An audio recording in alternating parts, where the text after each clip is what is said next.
This episode is brought to you by Allstate. Some people just know they could save hundreds on car insurance by checking Allstate first, like to check the date of the big game first before you accidentally buy tickets on your 20th wedding anniversary and have to spend the next 20 years of your marriage making up for it. Yeah, checking first is smart. So check Allstate first for a quote that could save you hundreds. You're in good hands with Allstate. Savings vary. Terms apply. Allstate Fire and Casualty Insurance Company and Affiliates. Northbrook, Illinois. Ampire.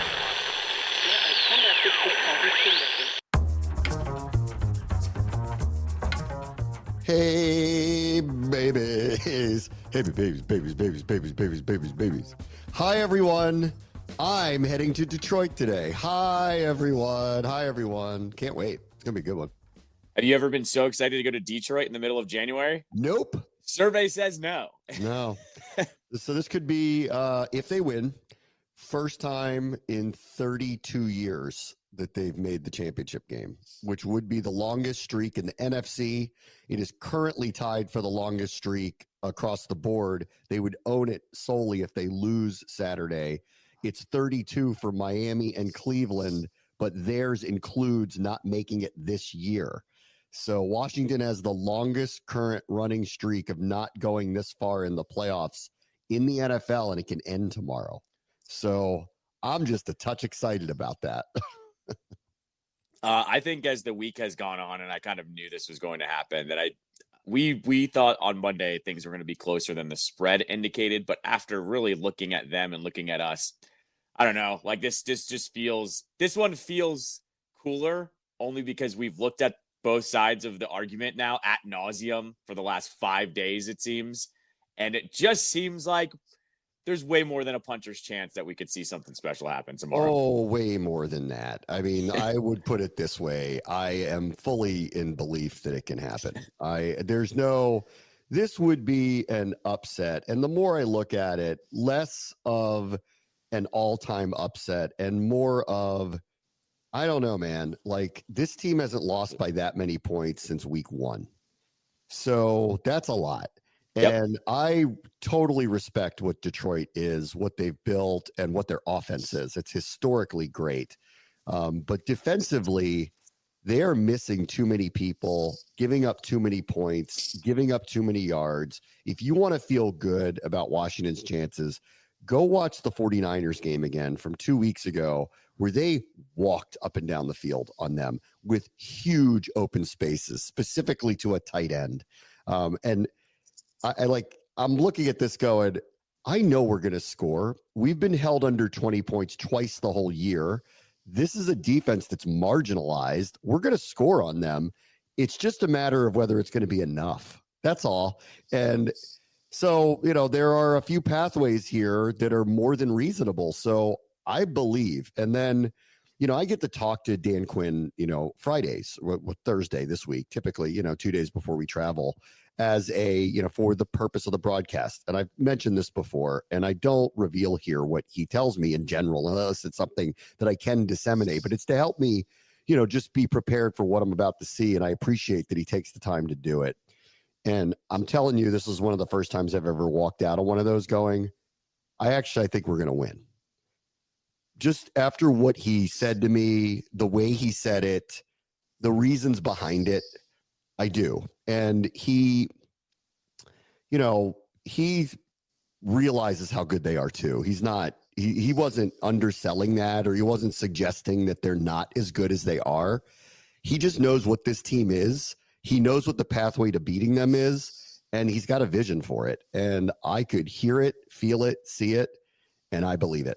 So I don't know how they're going to do it, but I'm feeling like we're pulling off what in outside of this area will be one of the biggest upsets of the year and really of the playoffs in recent memory. I mean, if this was any other coach, I'd call you command tangibles right now. But Yeah. I actually am not surprised there is a belief there. I'm going to reference once again the press conference that Adam Peters and him had at the end of preseason, where they just went, "We think we're going to be good this year." And they kind of blew the top off of that whole recalibration talk and like kind of the talk of, oh, well, if they, go above 500, like that would be a successful season. They ripped the Band-Aid off of this thing before the season started, and the messaging has been very, very clear since then. And what I just want to reference that is to how they all sounded this week. It was not a, we're satisfied with the win over Tampa. No. It was not a, oh, just as house money going into Detroit. They didn't harp about being underdogs all week either. Like that was something that I was, kind of surprised at too. They did not reference how everyone is going to pick against them and what the point spread looked like. This was like almost boring, and how it was all business as usual this week, which made me really kind of perk up and go, oh, this is legitimately serious. They have really taken this thing day by day. They are not looking at anything else in terms of what they have to do past each day. And like, that's to what you're saying here too.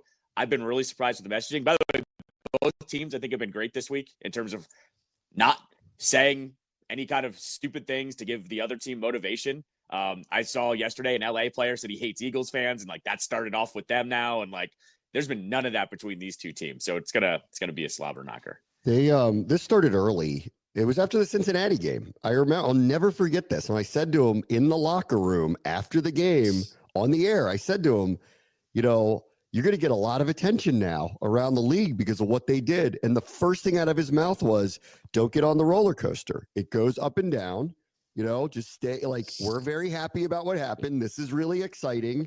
We're 2-1.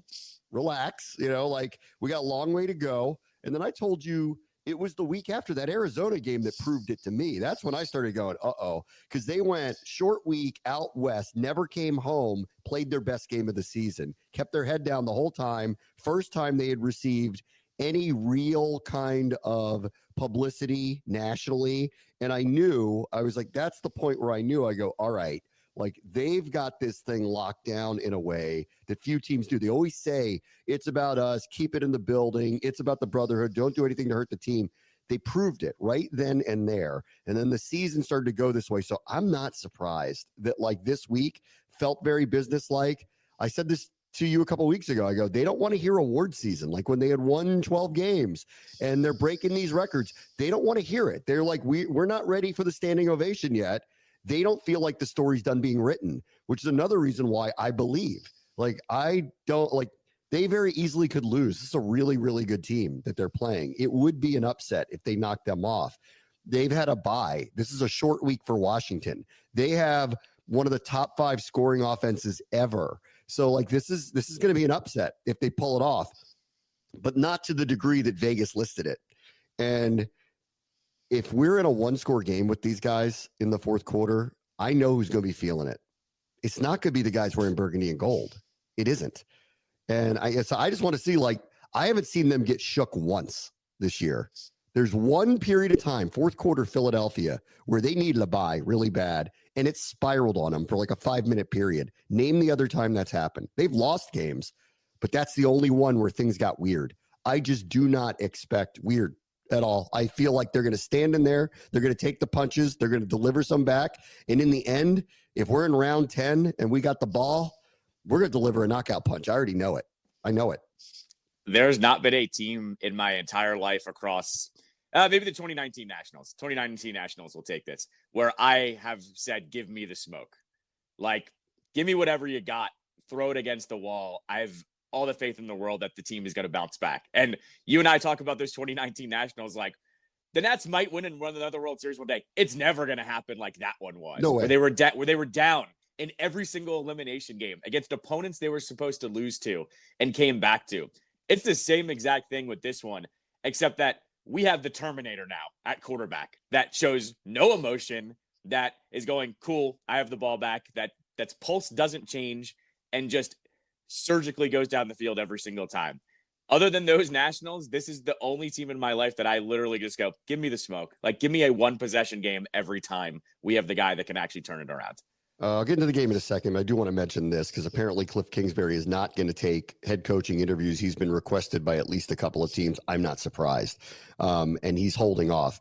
One, great sign to the team that he just wants to keep his head down, focus on the game. When the season's over, the season's over. If that means he misses this cycle, which goes into point 2. If it means he misses this cycle, I think there's a so what. And I mean, like, I don't want to speak for him, but I felt this way for weeks. His name's popped up a number of times with the way things are going, that he would be, he'd be sought after. And I'm not surprised that he is, but he's being paid like a head coach through the Cardinals for another season or two. He has openly discussed how much he loves being here, how much he likes working with this team, how much he likes working with this quarterback. When he gets stated in the past, I bet my career on Kyler Murray. I bet he's betting his career again on this guy. I've said this for a while. I don't think he's going anywhere unless someone overwhelms him with something. And then when I read the quote last week in Kimes' piece where he said, this isn't about money, I went, well, he's not going anywhere. And so this to me was just another sign of he really isn't going anywhere. And he's basically telling these teams, if you're waiting on me, we can talk, but you really shouldn't be waiting on me. The other side of this too, I think I might have mentioned this on your show at some point, is I think Ben Johnson actually set a good precedent the last couple of seasons by doing the same thing, essentially. And not only that, not taking head coaching gigs and saying, hey, I like being here in Detroit. My family likes being here. We're in a good spot. This has been kind of it's funny. I always say this too, like whatever generation is coming up job-wise, like the millennials, like we see it all the time. A lot of times it isn't about the money. It's about being happier in a situation. And it's permeating now in the NFL. Like we've seen players retire early because they're not happy playing football. I think this is also it's Ben Johnson being the first one that was highly sought after to just go, I'm happy here. I don't want to go anywhere. I think Cliff took a page out of that, and you feel a little bit more at ease when you're not the first and only one to go ahead and do that. So I'm with you. I've had the gut feeling too. It would take a lot for him to leave. And I'm looking at those jobs going, what job is he actually like kind of jumping at here? And I don't see it. Yeah, I mean, for me, if you guys want to offer me the life-changing money on some job, I will take it at my age. Sure. You know what I mean. But I'm very happy here. A It was comparable Cliff's case. See, Cliff's got that Cardinals money. So right, exactly. He's really in no rush unless it is the perfect job. And dude was in where? Cabo? Was like, I'm good. I don't need to do anything. And then his agent I do have to say this about Ben Johnson, though. If he does take the Raiders position, it will kind of be an odd choice, in my opinion, with no obvious quarterback there to work with in a division of heavyweights. The team hasn't won very much for a long time. It will be a weird choice if that's what after everything and then seeing what happened here and turning this down, it will be an odd choice if he actually does do that. I 100% agree on that one. The only thing I can think of, and it's because Mark Davis would do it, is if he's coming in and he has full autonomy over everything. Probably. That's the only reason I think he would take that job. He's got to get the Belichick, the Rivera treatment where he gets to pick the players. I'm with you. If it's not that, though, that's a weird one. Really, it is a weird choice. It sounds like Brady's very involved with all of it. Yeah. And by the way, it is true. Brady has no access to any of the team broadcast meetings. Yep. I found that out yesterday because I was just talking to people about I was asking some of the PR guys, I'm like, how's your week been? And they're like, actually not so bad. They were saying the requests weren't what they thought it would be. And I'm like, well, how's Brady? And they're like, oh, he's not allowed to be part of this. Yeah. I was like, oh, it's true. Yeah. They've kept him out of that stuff. Anyway. Yeah. All right. Let's get into the game a little bit. All right. This guy, Jahmyr Gibbs, is in my opinion, the problem. And Washington, obviously, it goes without saying, they haven't really stopped anybody running the ball. I actually thought defensively they were very good in the first half against Bucky Irving and Rachaad White, mainly Bucky Irving early. And defensively, I'm not sure what they did to confuse Baker, but it really worked, which gives me more belief about what we're heading into this weekend, that I trust their plan. Another reason why I'm like, Dan Quinn did not get out-coached last week. They out-coached the Buccaneers. Let's see what happens this week. Who knows? But there are just really great players. And we've faced Derrick Henry, Saquon Barkley twice, and now this guy. And what I see on film is as good as either of those two. He is dynamic. He's explosive. He's got incredible vision. He's got the McCaffrey throttle up speed. He's a big play waiting to happen. And he'll do it in the middle of the line. He's tough. Last week against Minnesota, or 2 weeks ago, he took a hit that would have knocked a lot of guys out of a game, like a screen that got blown up and took a dead on. He's just standing there waiting, gets knocked out type of hit, got up and scored 4 touchdowns. He's the problem. And, them running the ball in the center of the line, where we've been killed is on these cracked blocks on the edge. So I expect Detroit to go that direction, but he's actually does a lot of his running in the middle of the line, and he's got great vision. And he finds a hole. He finds a crease, he's gone. So he's the problem here. I think of all the things on their offense, and there's a lot of them to deal with, he's the problem to me. And I'd like to know what their solution is to limit him so he doesn't have 175, 200 yards from scrimmage, which is very possible for him. This one feels like a little bit how they played that second Giants game. Remember, they kind of let the Giants run the ball because they couldn't score as fast, right? I feel like this is going to be the flip side. Like, I feel like they're going to put themselves in a position to stop the pass, make sure Jameson Williams does not get over the top, make sure Amon-Ra doesn't beat them deep, and they're going to try to stop Gibbs and limit him to some degree. But I think they're going to try to say to the Lions, run the ball and try to score fast, and they're going to hope that they can stop Gibbs here. I'm with you. He's the player that scares me the most. I had him in fantasy this year, just full disclosure. So I, of course, had an eye on him way more than any other Lion, essentially. And the dude just rips off chunk plays like nobody's business. Like the amount of notifications I would get this year that he ripped off a 30-yard run, 40-yard run, 50-yard run. It was every single game. He's dynamic. And as you said, I actually think the most impressive thing about that Minnesota game was that was one where he didn't have Montgomery up by his side either. Like, he fronted the load on that one, which tells you that he's even fresher than you think he is too. So a couple weeks rest on that too. It definitely worries me as well. Yeah, he's not just part of a good offense. I think he's the engine that stirs it, really. Yep. It's the offensive line in him. You can't just play back because you don't want to get beat over the top. You have to play up front with them because he'll kill you. Like, he's got that Christian McCaffrey speed in him. He'll kill you. So he's dangerous. Here's a number you're going to like, though. Dan Quinn versus Jared Goff. Wait till you hear this one. Oh, boy. Here we go. Against Jared Goff, whether Dan Quinn was a head coach in Atlanta or the DC in Dallas, Jared Goff is 1-4, 4 touchdowns, 6 interceptions, 3 fumbles lost. While Dan Quinn was the defensive coordinator in Dallas, the Lions went 0-2 against them. He threw 1 touchdown and had 6 turnovers. Okay. Another reason why I feel good about this.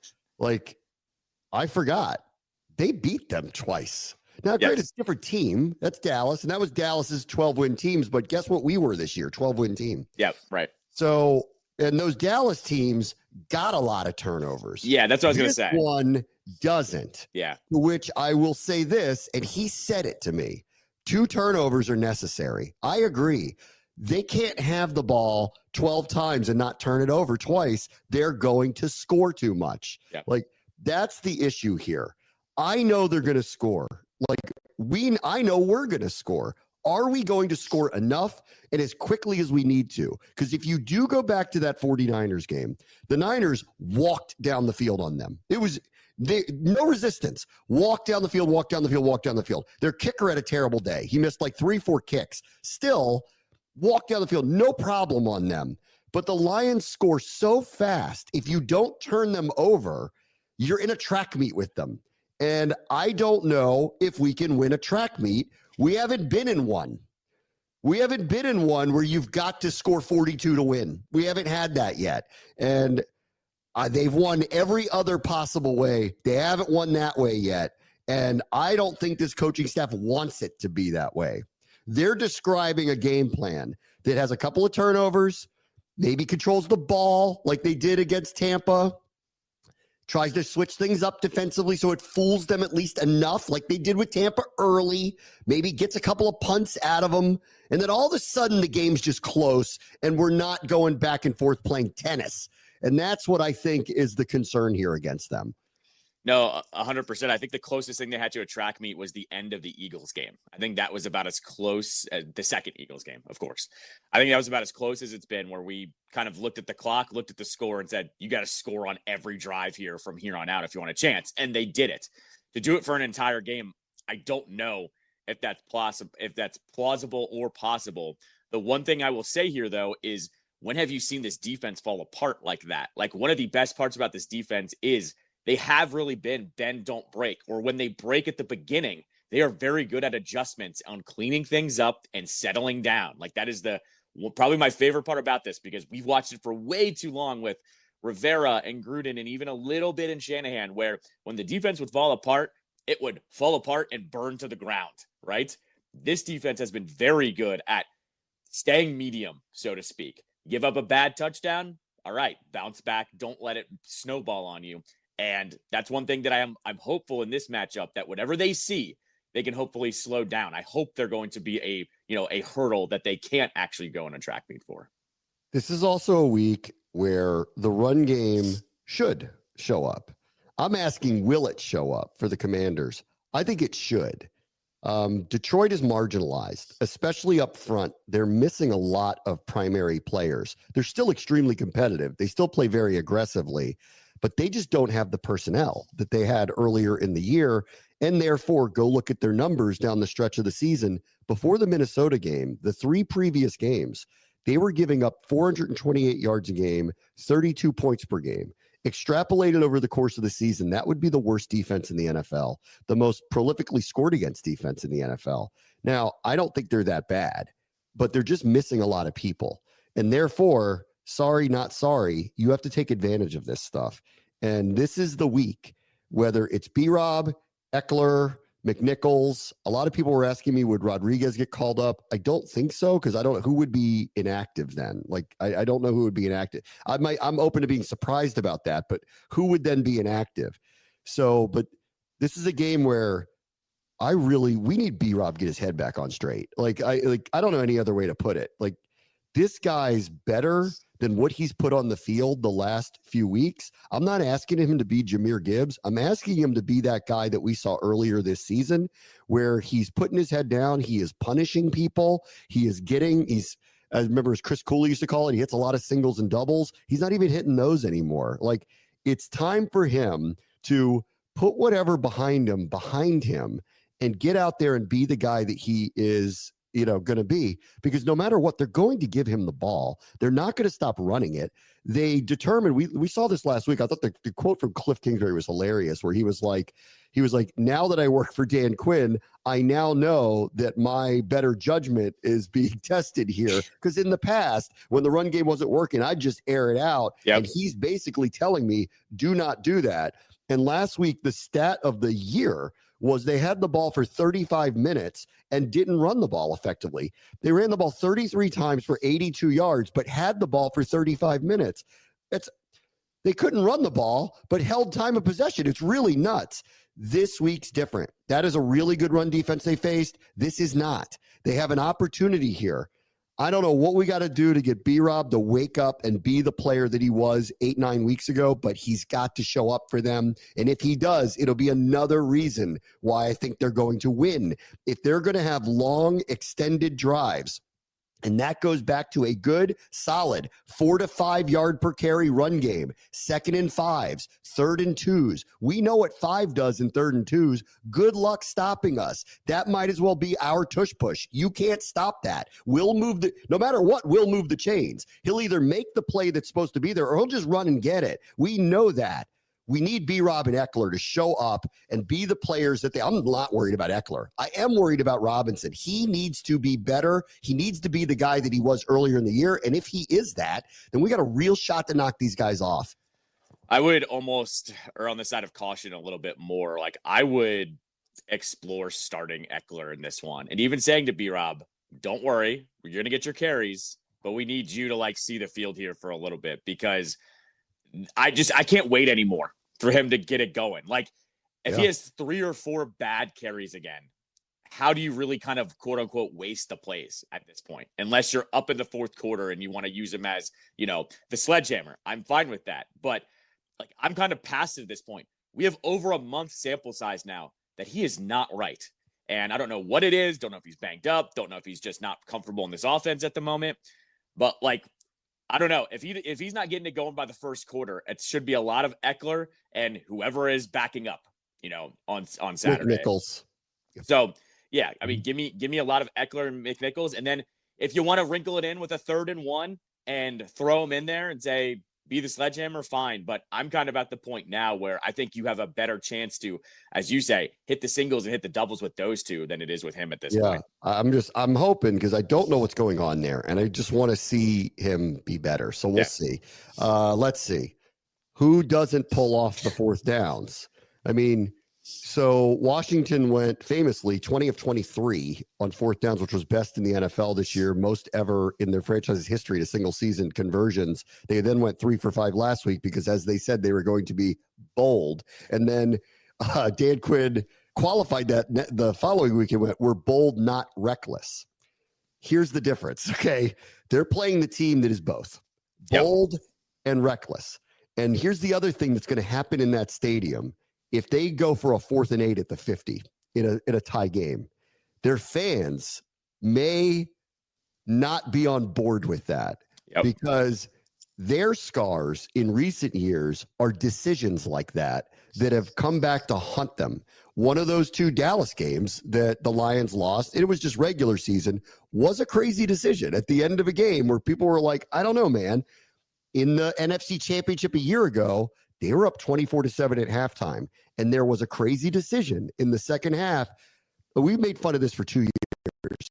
You can't go all in on every hand.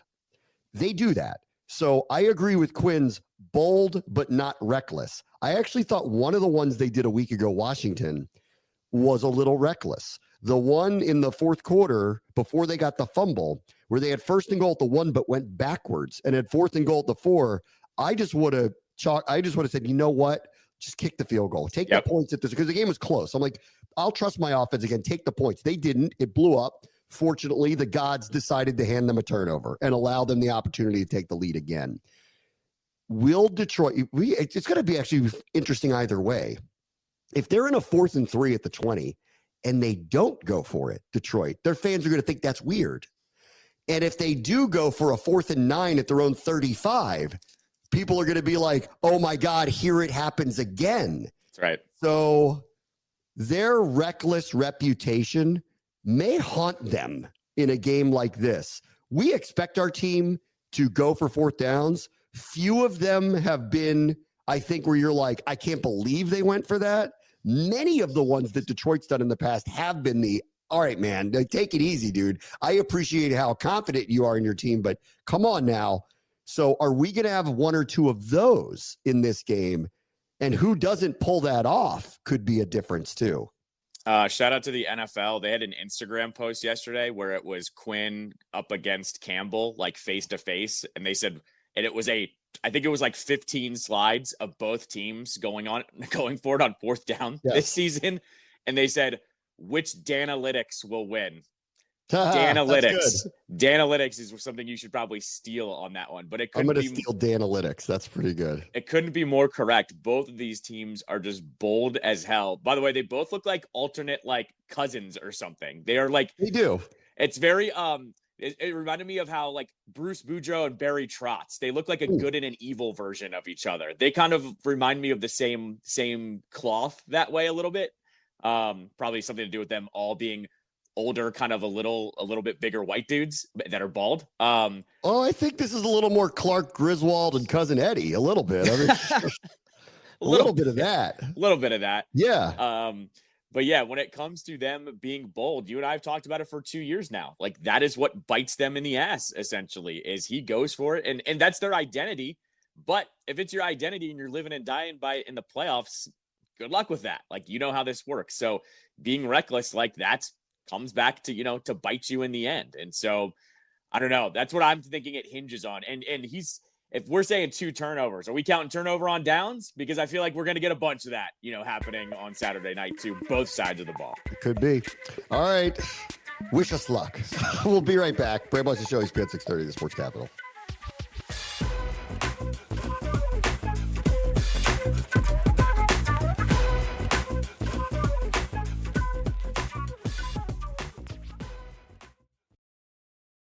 This episode is brought to you by Amazon. Sometimes the most painful part of getting sick is the getting better part. Waiting on hold for an appointment, sitting in crowded waiting rooms, standing in line at the pharmacy, that's painful. Amazon One Medical and Amazon Pharmacy remove those painful parts of getting better with things like 24/7 virtual visits and prescriptions delivered to your door. Thanks to Amazon Pharmacy and Amazon One Medical, healthcare just got less painful.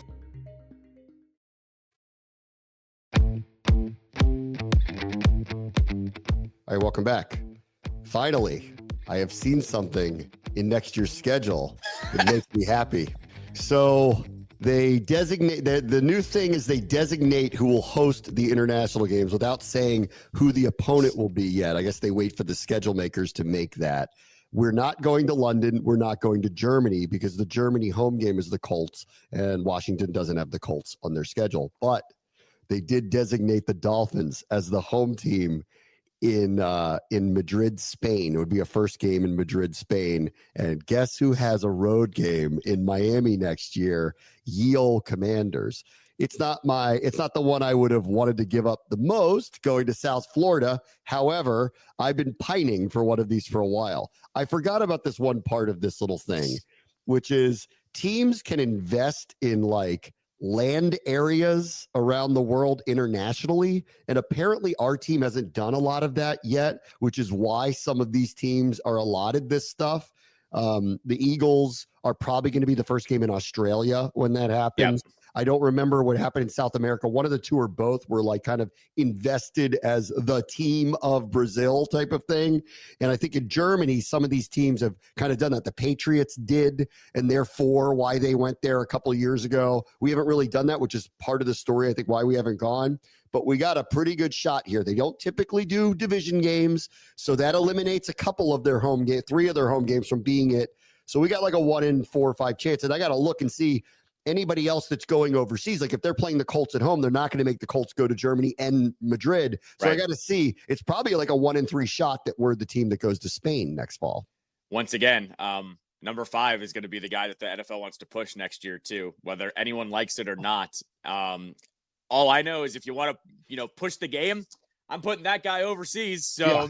I also really like our chances to get that game. They also don't care. Germany had the Panthers and Giants this year. So they're just kind of like, we know you'll go to anything. That's fair. I will say though, like the Germany and the London ones, like those really don't matter because there's 2 or 3 of them now. Madrid, I think you might want one. Like go to the Brazil game. Like they gave them Eagles package. Yes. That's 2 very good teams with very good players on both teams, right? So I'm just saying, I think the first one, or at least the one-off ones is what I should say. The one-off ones, they do want to promote that. And no offense to the Dolphins, are you promoting Tua?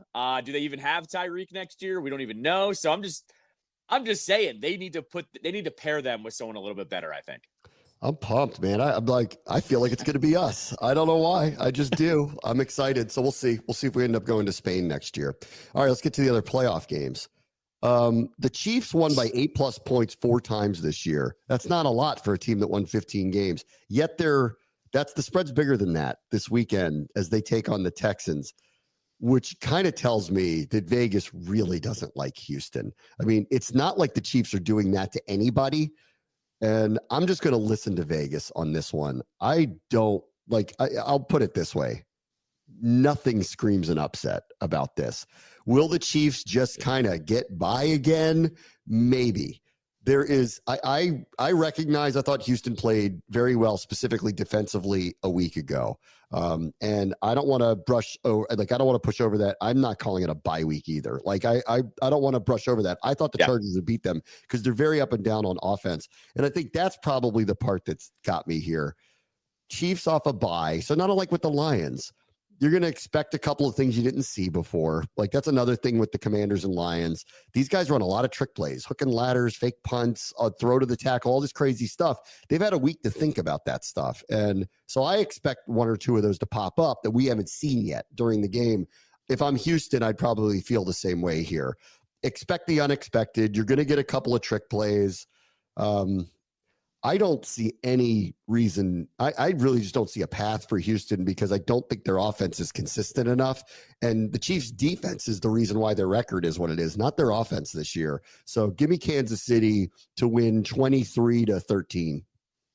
I think it's going to be closer than that. I think this one gives the same vibe that the Chiefs have won all season long. And I actually like the Texans defense, like you just mentioned, way more than their offense. And that's exactly how the Chiefs have been played this year. They haven't been the same offense. I don't expect them to fix their offense overnight. I'm going like a touch lower scoring, a touch closer. Give me like a 19-13 type game. Kind of an ugly score, not a lot of touchdowns, the Chiefs figure out how to get it done, because that's what they've done all season long. And, Texans, good on you for winning a game against the Chargers. You guys are still in your typical Saturday spot, though, because nobody looks at you as like a premier team. So I do think the Chiefs win this one. I will say this, though, just one little blurb here, because it was really funny to listen to Chris Canty yesterday on Sportsmanlike on our airwaves. He was like, I'm just throwing it out there. Imagine if Houston does win, what that does to that Ravens-Bills game on Sunday night. All of a sudden, both of those teams are going to be bugging, because it's going to be, we're going to walk into the Super Bowl and be the favorites. So I will say, there's just a tiny part of me that is going, please, Houston, do this, because I want to see Lamar and Josh Allen just go crazy on Sunday night. But I mean, honestly, as a fan of the sport, I don't want Houston to win. I want the Chiefs to play the winner of that other game. That's fair. I'll give you that. Yeah. And maybe the rest of America's going, we kind of want Detroit to win. Sure. Yeah, because they're they've become beloved all of a sudden. Right. I would just say to you, our guy is closer to Mahomes than their guy, and you're going to love us soon too. So just get used to it. If the unthinkable happens, and I'm not looking ahead here, but how can you not look at the scenarios? If we were to somehow make it to the Super Bowl and the Chiefs make it there, you do realize Washington becomes America's team at that point. Whether the NFC East fans like it or not, nobody wants to see the Chiefs win 3 in a row. Nobody wants to see Mahomes win again. All of a sudden, Washington becomes America's team. So that's just how America feels about the Chiefs right now. So that's all. I'm not thinking about that in depth at all whatsoever. Let's see. Sunday, Inner Excellence by AJ and Sean McVay. AJ will bring his books. McVay will bring his game plans. Heard it's going to be really freezing in Philadelphia, so that sucks for them. I mean, I trust the Rams. I just don't think they're as good a team. So you have to ask this question, because we've been waiting for it all year. Will the Eagles implode? Because if they don't, ... it means they're going to win. And I think they will. I know everybody's waiting for them to kind of blow up, and I've been waiting for it too. And I think the test of that would have been after they blew that game against Washington late in the season, where the division suddenly was kind of on the line. They were kind of not going to get the 1 seed anymore. That was the point in time where they finally lost the game. Are they going to hate each other again and stop playing, hard for one another? And they turned around and killed Dallas. And I know Dallas had all these injuries, but they killed them in that game. So I buy them at home to not implode. I think they're a better team. They'll give up some points to the Rams. Those receivers are kind of too good. Stafford's kind of too good. But I just think on the whole, they have a way better roster than them, and we'll see them in the NFC Championship next week. I will say this, though. One of the most important matchups is going to be coaching. And do you like Sean McVay or do you like Sirianni in a game of this magnitude? Did you read the piece this week that was written out of Philadelphia that was like the players actually love him? You've got it all wrong. Did you read that? I did. I don't believe that. Neither do I. Yeah, exactly. That felt very copy paste Adam Schefter tweet to me. That somebody was like, "Hey, you want to write this one?" Because dear Mr. Editor. Right. I'm not buying that. And all I'm going to say is this. McVay's a really good coach. We've seen him be unconventional when they need to get some wins. And I'll say this too about the Rams. I like their makeup. They have a really good mix of veterans and talented young players. So you get that mix of having really hungry young players and then veterans that'll do whatever it takes to win.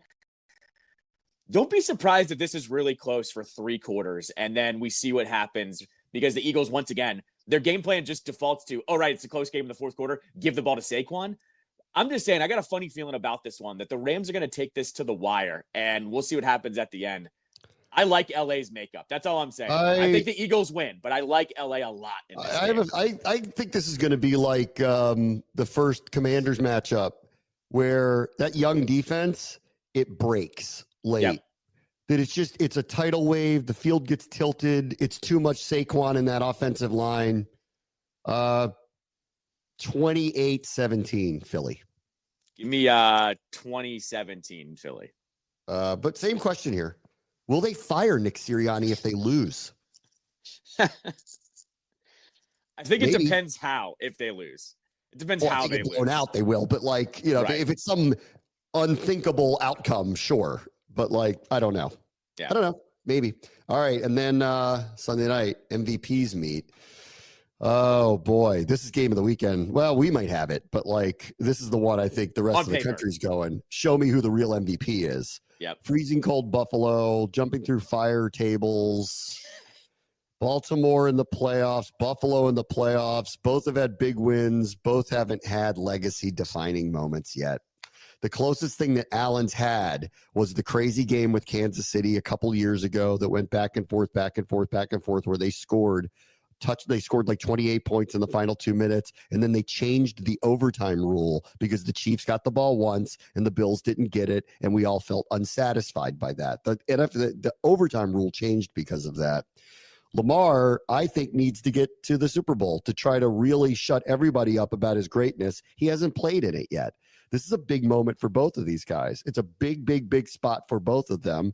It's going to probably cast doubt on how great either one of them are, in the end, because one of them is going to see another season where they didn't get there, and they both belong there. I will say this for Baltimore. If you go through their schedule, they have been not just big in the big spots, they've been huge in the big spots, mainly this year. It started with the loss in Kansas City, but that was the Isaiah Likely's toe was on the line, or they would have gone to overtime with them.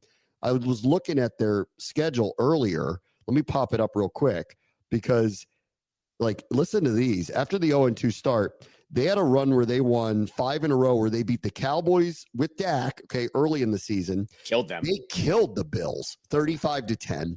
They beat the Bengals. They beat us in what was lopsided. They scored 41 on Tampa Bay and won that game. They scored 41 on Denver. Think about what that feels like now. They scored 30 on the Chargers. They beat the Bengals again by scoring in the 30s. As the season came down the stretch, they played at the Texans and won 31-2. Yeah, that was the Christmas game. Yeah. I can't believe I'm doing this, but after reading that, I went, you know what? Give me Baltimore. Give me Baltimore. I think Baltimore's going to knock them off. I love Buffalo. I love Allen. I think they're great. Their crowd's amazing. They do not deserve to lose at home again. These people deserve a win. But those scores in those, not just beating the good teams, running them off the field. Give me Baltimore to knock them off. I'm gonna go against you here. Give me Buffalo because there's one key thing here about all that scoring. There's no Zay Flowers again this week. He has this knee injury that he hasn't practiced for the last 2 weeks. He's not going to play. I think these are the difference makers in this spot. And Zay Flowers is their bar none, their best wide receiver. And you know what's going to happen in this game? The Buffalo defense is going to stack the line. They're going to say, run the ball with Lamar and Henry. We'll be ready for you. And the Buffalo defense was awesome last week. They gave up that first touchdown to Denver and didn't give up another one for the entire game. I think it's going to be the Buffalo defense that's the difference maker here. And not having a guy like Flowers, it's the difference here. And Allen, you could go, player for player and argue that their skill position players are probably worse than the Ravens. But I look at Buffalo and go, that's been their offense all year. Allen has done his thing. I think Buffalo wins this. I think it's a little bit closer, but I think it's the Buffalo defense that steps up here. So I think Buffalo wins at home. One counterpoint to that. Off of Baltimore's win last week, everyone said Pittsburgh stinks, fire Tomlin, they're the worst. What if maybe it was a little bit of the other side? What if maybe they just lost to a juggernaut? No one's thought about it that way. And I guess we're going to find out this week. That loss by Pittsburgh's going to look a little different if Baltimore wins this weekend. No, I agree. But now they're starting to do the Steelers statistics. The last playoff game they won was 10 years ago or something like that. They make it in and don't go on. So the track record is there that the Steelers aren't winning in the playoffs. Not to mention, though, dude, we talked about it. The Steelers down the stretch were god awful. They were bad. Yes. We knew they were. I agree with that. I'm not trying to, gaslight the situation. I'm just saying they had 200 yards rushing in the first half. Maybe they're this good. They were dead team one. So yeah. All right, let me take a quick break. Bram watches show ESPN 630 Sports Capital.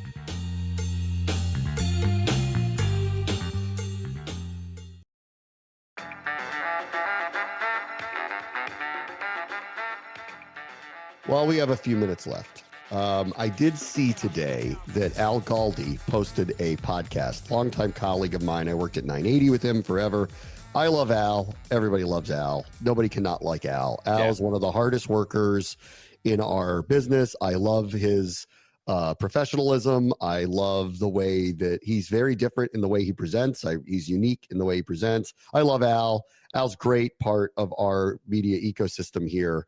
And I had heard last week he was ill, but no one told me exactly what it was. And apparently today, he did reveal that he has an autoimmune issue that's going on, but it was nice to hear his voice back, because if we're going to do something we haven't done since 1991, there are certain people that should weigh in on it. And Al is one of those people. So I'm glad he's back up, feeling good enough to pick up a microphone and talk about the game this weekend. And I hope whatever's going on with him is behind him. So I'm glad to hear you're back, Al. I'm, working in our business, I try not to mix our business with what I casually do, but one of the few podcasts I am subscribed to that I listen to all the time is Galdy's podcast, and waking up and seeing a notification that it was back was awesome. And we throw around this phrase quite a bit, but Al is built different in many different ways. The dude's a machine. He's one of my favorite people to work with. He knows he's forgotten more stats than I've known in my whole entire life. So it was nice to hear him back. He did say on the show this morning, he was diagnosed with an autoimmune disease back in 2011, and it flared up again. And essentially that has kept him off the shelf. But it was great to hear him back and get in one more podcast before this game on Saturday. Yeah. We can't do it without Al. We can't do it without Al. Nice to have Al back. All right, real quick. Caps win snoozer over Sens. Ovi scores in overtime. Scoreless game that the Capitals are involved in. That's a rare one.